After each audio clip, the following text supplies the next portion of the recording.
समस्त को praise the Lord. सर्वप्रथम मो सदा प्रभु को धन्यवाद दिए ए बहुमूल्य समय मध्य को आसवाई से अनुग्रह कले। पवित्र बाइबल आज आम शिखा भूल शिक्षा ठारू आम किपरि सतर्क रहिबा। आम भल रकम जानुचे आम कौ समय बास करुचे ना जुगांत समय प्रभु यीशु द्वितीय आगमन अति सन्निकट।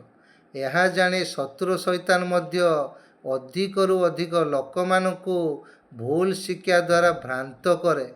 किपरि मंडली भितरे शैतान द्वारा मनोनीत पालक मानक दे से भूल शिक्षा देता है। माथ्यू 15:13-14 प्रभु यीशु यही प्रकार कहती, मोर स्वर्गस्थ पिता जो सबु वृक्ष रोपण करी नांती सेही सबु उत्पाटित हेब।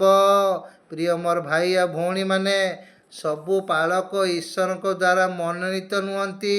सबु पालक ईश्वर को आत्मा को द्वारा चालित नुहंती। हमको जानिबार अच्छी शास्त्र लिखा जाए सबु प्रकार आत्मा को तुम्हें विश्वास कर नहीं। आमे जानिबार अच्छी आमे को प्रकार शिक्षा को ग्रहण करुचे, आमे को प्रकार पालक मान पाखक जाऊचे से बाइबल भितर शिक्षा दौरान ना निज मनरू कल्पित कहानी करी से माने शिक्षा दौरान। आमे जदि भूल शिक्षा को ग्रहण करिबा, भूल शिक्षा को विश्वास करिबा, आम आत्मा नरकगामी हेबो। लिखा जाए सेमान को छाड़ी दियो सेमाने अंध मानकर अंध पथ प्रदर्शक आउ जेबे अंध अंध को बाट कढ़ाए तेबे उभय खातर पड़िबे। आमे जाग्रत रहिबा आमे को प्रकार पालकों पाखक जाऊचे।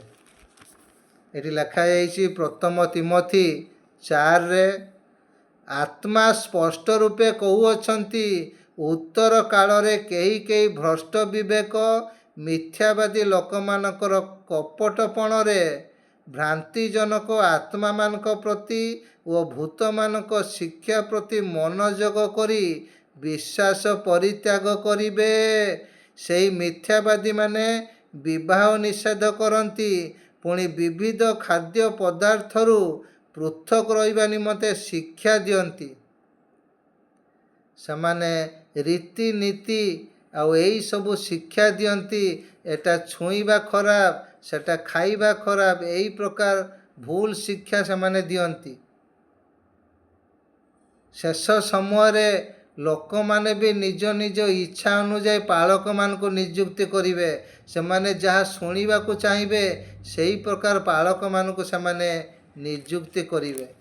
सेटा लिखाई द्वितीय तिमोथी 4:3 रे समय आसीबो जेतेबेले समाने हितजनक शिक्षा सह्य करिबा नहीं मात्र स्मृति मधुर कथारे संतुष्ट होई अभिलाष अनुसार आपणा मानक निमंते बहु संख्यक शिक्षक को संग्रह करिवे। अनेक भंड शिक्षक अनेक भंड पालक माने छिड़ा हेबे। शेष समय शैतान ता द्वारा आ से कार्य करिवो। सेतिबा आमे सचेतन हबा आमे को प्रकार शिक्षा को आमे ग्रहण करिबा। एटी आमे देखुचे माथ्यू 16 आ से फारूसी मानक विषय प्रभु यीशु शिष्य मानक कहउचंती 6 रे एपरि लिखा जाए जीशु से मानक कहिले सतर्क हुओ फारूसी व साधुकी मानक खमीर ठारू सावधान होइता। शिष्य माने बुझी पारुनांती कौन खमीर खमीरर माने कौन।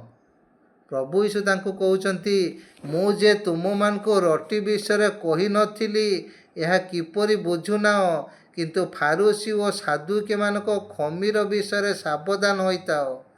जीशु जे रोटीर खमीर ठारो सावधान रहिबा पई न कही फारूसी और साधुके मानक शिक्षारू सावधान होई रहिबा पई सेमानकु कहिले। आमको सावधान होबा आमे को प्रकार शिक्षा ग्रहण करुचे नले यही आत्मार दायी आमे होबा। समस्त को प्रेज द लॉर्ड।